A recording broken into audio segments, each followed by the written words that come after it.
नमस्कार साथियों, unique classes with Sonu channel में आपका स्वागत है। आज हम कक्षा 9 ज्योग्राफी का इस वीडियो में डिस्कस करेंगे। आज का चैप्टर 5 है प्राकृतिक वनस्पति तथा वन्य प्राणी। प्राकृतिक वनस्पतियाँ क्या होती हैं? वे वनस्पतियाँ जो प्रकृति के द्वारा स्वयं से उगी हुई होती हैं उन्हें प्राकृतिक वनस्पतियाँ कहते हैं। इसमें मानव का प्रभाव नहीं होता है। जिनमें मानव का प्रभाव नहीं होगा उसे प्राकृतिक वनस्पति कहेंगे। वन्य प्राणी का मतलब ये भी है कि जो प्रकृति द्वारा बनाया गया जितने भी आप जीव जंतु को देखते हैं वो वन्य प्राणी हैं। चलिए आप एनसीईआरटी में क्या लिखा हुआ है उसका हम डिटेल से अध्ययन करते हैं। वीडियो शुरू करने से पहले आपसे निवेदन करता हूं, यदि मेरे चैनल पे नए हैं तो मेरे चैनल को सब्सक्राइब करें, लाइक करें और शेयर करना ना भूलें। Thank you. देखिए, क्या आपने कभी अपने स्कूल, घर या आसपास के मैदानों में अलग अलग के प्रकार के वृक्ष, झाड़ियाँ तथा घास तथा पक्षियों को देखा है?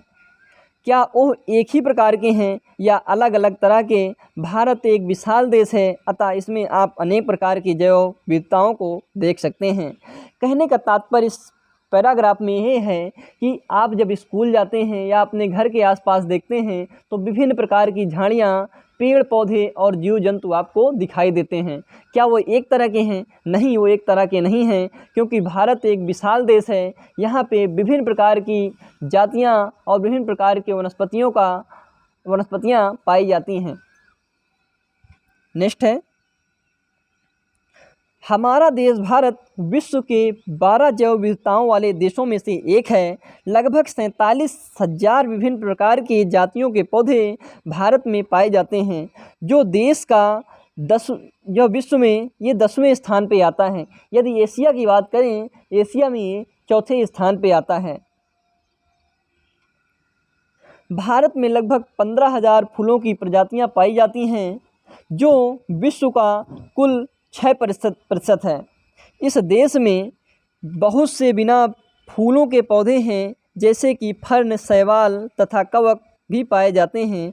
भारत में लगभग 90,000 जातियों के जानवर तथा विभिन्न प्रकार की मछलियाँ ताज़े तथा समुद्री पानी में पाई जाती हैं। देखिए, जो हमारा देश है भारत, इसमें लगभग 12 जैव विविधताओं में से जितने भी 12 जैव विविधता हैं ये 10वें नंबर पे आता है। इनमें लगभग 47,000 विभिन्न प्रकार के पेड़ पौधे इसमें सम्मिलित हैं।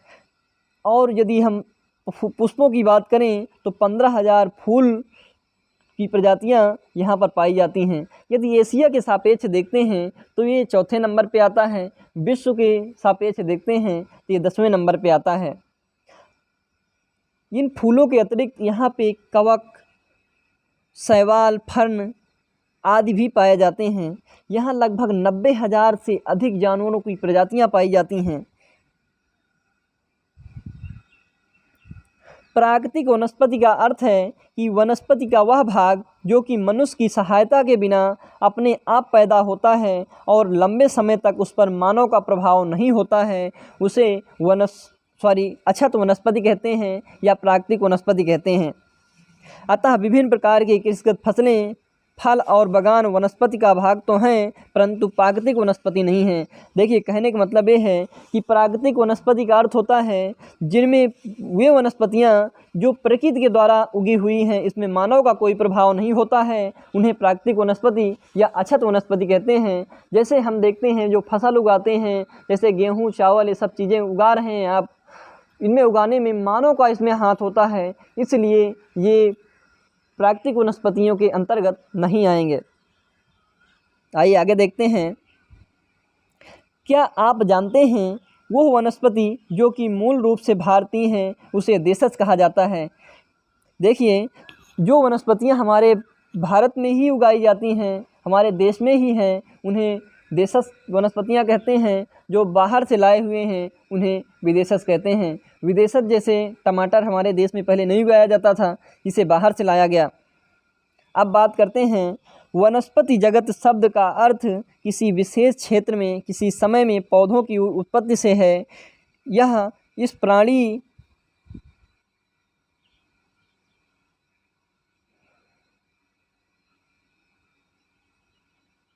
जगत जानवरों के विषय में बतलाता है। वनस्पति तथा वन्य प्राणियों में इतनी विविधता निम्नलिखित कारणों से है। धरातल पर देखो। भूभाग, भूमि का वनस्पति पर प्रत्यक्ष एवं अप्रत्यक्ष प्रभाव पड़ता है। क्या पर्वत, पठार तथा मैदान और शीतोष्णकटिबंधीयों में एक ही प्रकार की वनस्पतियां हो सकती हैं? धरातल के स्वभाव का वनस्पति पर बहुत प्रभाव पड़ता है।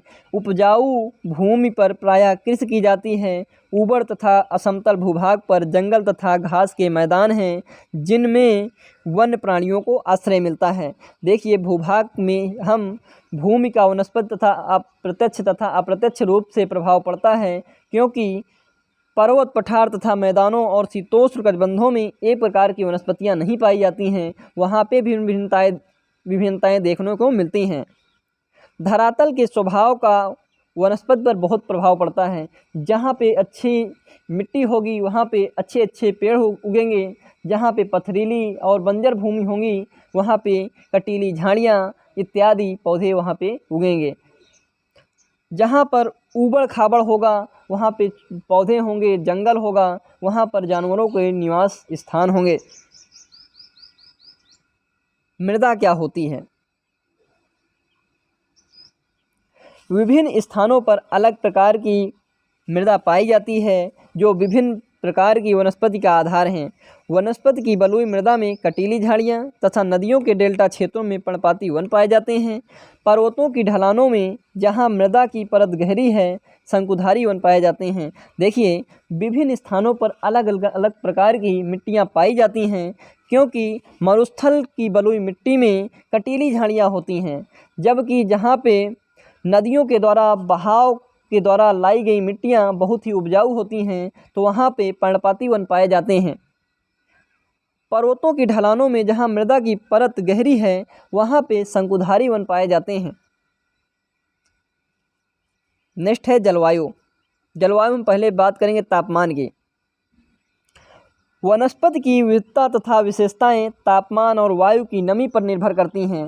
हिमालय पर्वत की ढलानों तथा प्रायद्वीप के पहाड़ियों में 915 मीटर की ऊंचाई से ऊपर तापमान में गिरावट वनस्पति के पनपने और बढ़ने को प्रभावित करती है और उसे उष्णकटिबंधीय से उपोष्ण, शीतोष्ण तथा अल्पाइन वनस्पतियों से परिवर्तित करती है।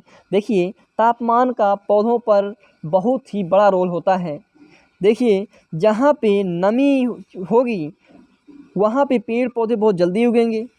हिमालय पर्वत की ढलानों पर या प्रायद्वीप के पहाड़ियों पर 915 मीटर की ऊंचाई से ऊपर तापमान में गिरावट वनस्पति के पनपने और बढ़ने को प्रभावित कर देती हैं। देखिए, जैसे जैसे आप ऊंचाई पे जाएंगे तापमान में गिरावट आने लगती है, जिसके कारण पेड़ पौधों में जो है विकास नहीं हो पाता, वो छोटे ही पौधे रह जाते हैं। उष्णकटिबंधीय से उपोष्णकटिबंधीय अल्पाइन वनस्पतियों में परिवर्तित हो जाती है।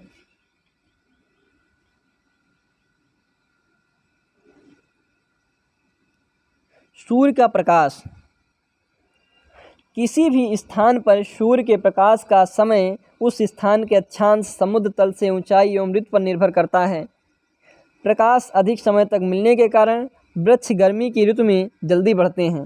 देखिए, सूर्य का प्रकाश जहाँ पर इसका प्रकाश ज़्यादा पहुँचेगा वहाँ पर वनस्पतियाँ बहुत तेज़ी के साथ जो है बढ़ने लगती हैं, क्योंकि वनस्पतियों को सूर्य का प्रकाश बहुत ही महत्वपूर्ण होता है उनके वृद्धि के लिए।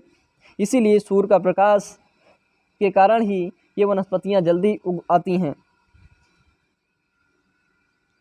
ज्ञात कीजिए, हिमालय पर्वत की दक्षिणी ढलानों पर उत्तरी ढलानों की अपेक्षा ज़्यादा सघन वनस्पति क्यों है? वर्षण।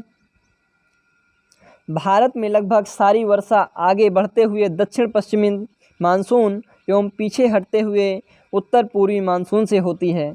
अधिक वर्षा वाले क्षेत्रों में कम वर्षा वाले क्षेत्रों की अपेक्षा सघन वन पाए जाते हैं। देखिए, यदि भारत की बात करें तो ज़्यादातर वर्षा दक्षिण पश्चिम और लौटते हुए मानसून उत्तर और पूर्व के द्वारा यहाँ पे वर्षा होती है। अधिक वर्षा वाले क्षेत्रों में वनस्पतियाँ ज़्यादा जल्दी उगती हैं और कम वर्षा वाले क्षेत्रों में वनस्पतियाँ कम पाई जाती हैं। पश्चिमी घाट की पश्चिमी ढलानों पर पूर्वी ढलानों की अपेक्षा अधिक सघन वनस्पतियाँ क्यों हैं? क्या आपने कभी सोचा है कि वन मनुष्य के लिए क्यों आवश्यक है? वन नवीकरण योग्य संसाधन हैं और वातावरण की गुणवत्ता बढ़ाने में मुख्य भूमिका निभाते हैं। ये स्थानीय जलवायु, मृदा अपरदन तथा नदियों को धारा नियंत्रित करते हैं। ये बहुत सारे उद्योगों के आधार हैं तथा कई समुदायों को जीविका प्रदान करते हैं।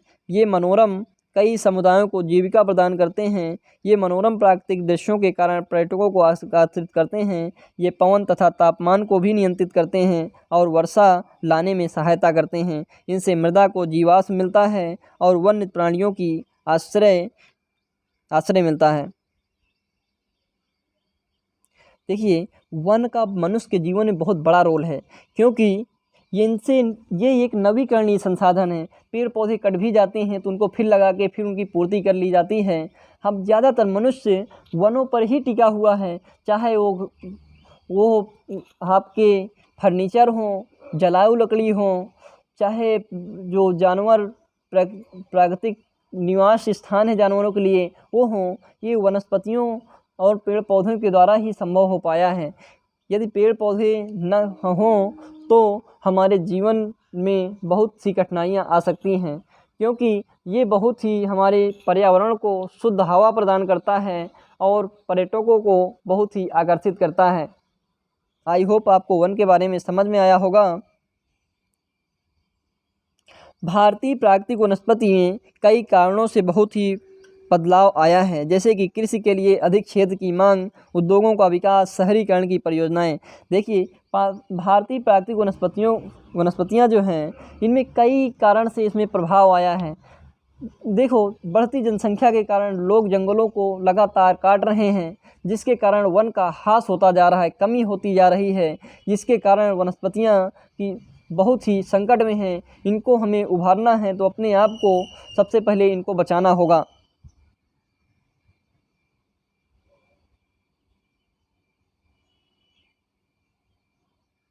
और पशुओं के लिए चारे की व्यवस्था के कारण वन क्षेत्र कम होता जा रहा है। देखिए, वनस्पतियों में बहुत बड़ा प्रभाव पड़ रहा है। मनुष्य उसको लगातार उसका दोहन कर रहा है और पशुओं के चारण के कारण वनस्पतियाँ जो है धीरे धीरे कम होती जा रही हैं। आइए देख लेते हैं कुछ पॉइंट है। परियोजना कार्य क्या होता है? अपने स्कूल या गली मोहल्ले में वन महोत्सव का आयोजन करो और वृक्षों की पौधे लगाएं। उनकी देखभाल करो और देखो वे कैसे बढ़ते हैं। सन 2003 में वनों का कुल क्षेत्रफल 68 लाख वर्ग किलोमीटर था। भारत के बहुत से भाग में वन क्षेत्र सही मायने में प्राकृतिक नहीं हैं। कुछ अगम क्षेत्रों को छोड़कर, जैसे हिमालय और मध्य भारत के कुछ भाग तथा मरुस्थल, जहां प्राकृतिक वनस्पतियां हैं, शेष भागों में मनुष्य के हस्तक्षेप से प्राकृतिक वनस्पति आंशिक या संपूर्ण रूप से परिवर्तित हो चुकी है या फिर बिल्कुल निम्न कोटि की हो गई है। देखिए, 2003 की बात करते हैं तो उस समय 68 लाख वर्ग किलोमीटर पर हमारा वन क्षेत्र पाया जाता था। भारत के बहुत से भाग में वन क्षेत्र सही मायने में प्राकृतिक नहीं है। इनमें मानव का बहुत ही बड़ा रोल है। मानव के द्वारा यहाँ पे वनस्पतियाँ उगाई गई हैं, जिसके कारण ये प्राकृतिक वनस्पतियों के अंतर्गत नहीं आता है।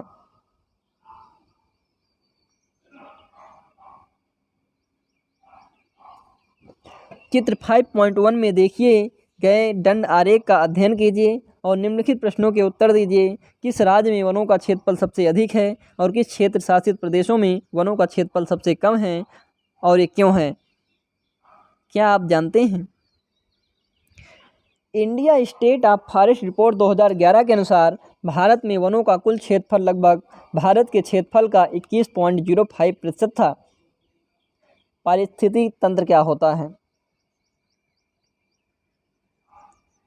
पृथ्वी पर पादपों तथा जीवों का वितरण मुख्यतः जलवायु द्वारा निर्धारित होता है। किसी क्षेत्र के पादपों की प्रकृति काफ़ी हद तक उस क्षेत्र के प्राणी के जीवन को प्रभावित करती है। देखिए,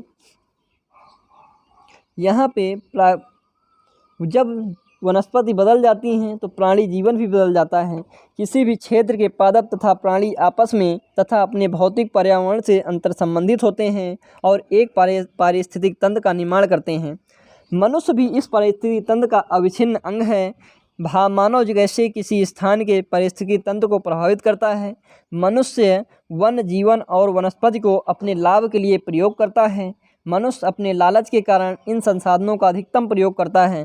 देखिए, पारिस्थितिकी तंत्र में बहुत ही बड़ी स्थितियां उत्पन्न हो रही हैं, क्योंकि लाभ के चक्कर में मनुष्य आकर के जो है प्राकृतिक वनस्पतियों को लगातार उनको काट रहा है, जिसके कारण हमारा पर्यावरण की स्थिति बिगड़ रही है। यदि पर्यावरण की स्थितियां बिगड़ जाएंगी तो हमारे यहाँ सूखे की स्थिति पैदा हो जाएगी। काफ़ी चीज़ें यहाँ पे घटनाएं घटित हो सकती हैं, इसलिए हमारे पर्यावरण को बचाना बहुत ही आवश्यक है।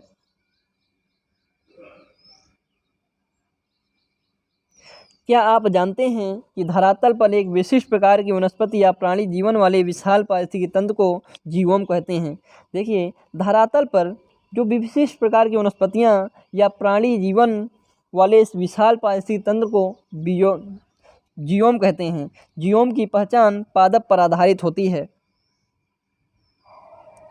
प्राकृतिक वनस्पति के प्रकार। हमारे देश में निम्न प्रकार की प्राकृतिक वनस्पतियाँ पाई जाती हैं।